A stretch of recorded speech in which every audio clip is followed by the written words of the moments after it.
Namaste. Warm wishes and aloha from Hawaii to you all.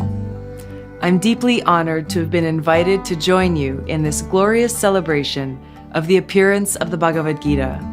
All glories to Lord Krishna. When I was elected to the United States Congress, I chose to take the oath of office on the Bhagavad Gita. Many people have asked me why I made that choice, and for me, the answer is very simple. Krishna's teaching in the Gita of loving service to God and working for the well-being of all of God's children, his teachings of bhakti and karma yoga, are the foundation and driving force and purpose of my life. The whole world today is in dire need of servant leaders. Leaders who, out of love for God and others, work for the well-being of the people and indeed our planet. It is my hope to be such a servant leader. Since I was a child, the teachings of the Bhagavad Gita were intricately woven into the very fabric of my life by both loving parents and spiritual teachers.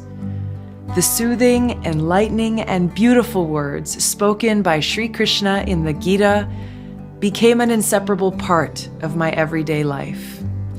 The Gita has been a tremendous source of inner peace and strength through many tough periods of my life, like while I was deployed serving my country in uniform in the Middle East, where I was surrounded by death and turmoil. In the camp where we were based in Iraq, there was a giant sign at one of the gates that read, "Is today the day?" That sign was a constant reminder to me and to all of us that today could be the day that I leave this world. Seeing friends of mine, as well as people who I didn't know personally, killed in combat and the destruction caused by war, reminded me of the temporary nature of these bodies. This allowed me to remember and contemplate upon the truth of my identity and to hold the Lord close to my heart. Some verses in the Gita that I turned to during these difficult times were, "That which pervades the entire body you should know to be indestructible. No one is able to destroy that imperishable soul. The soul can never be cut into pieces by any weapon, nor burned by fire, nor moistened by water, nor withered by the wind."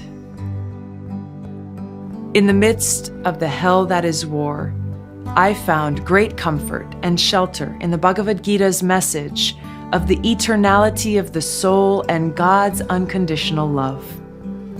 The Bhagavad Gita is not just a scripture for Indians or Hindus. It's a scripture for all of mankind. Its transcendental message is now being appreciated by millions of people of all nationalities all over the world. The Gita does not call for conversion from one faith to another. It transcends sectarianism. The Bhagavad Gita is relevant to all of us because it answers the deepest questions of life.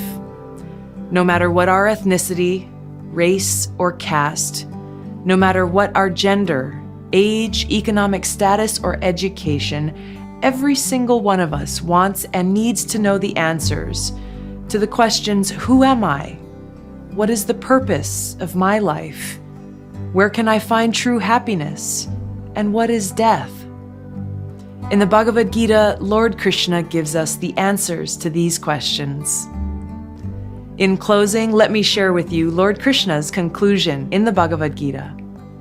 Krishna says in verse 1865, "Always think of me, become my devotee, worship me and offer your homage unto me. Thus you will come to me without fail. I promise you this because you are my very dear friend." In verse 1866, he says, "Abandon all varieties of religion and just surrender unto me. I shall deliver you from all sinful reaction. Do not fear." By carrying these transcendental words in our minds and in our hearts, we will always have deep purpose in life and remain fearless in the face of death. Please accept my best wishes. Namaste. Jai Shri Krishna. Jai Bhagavat Gita.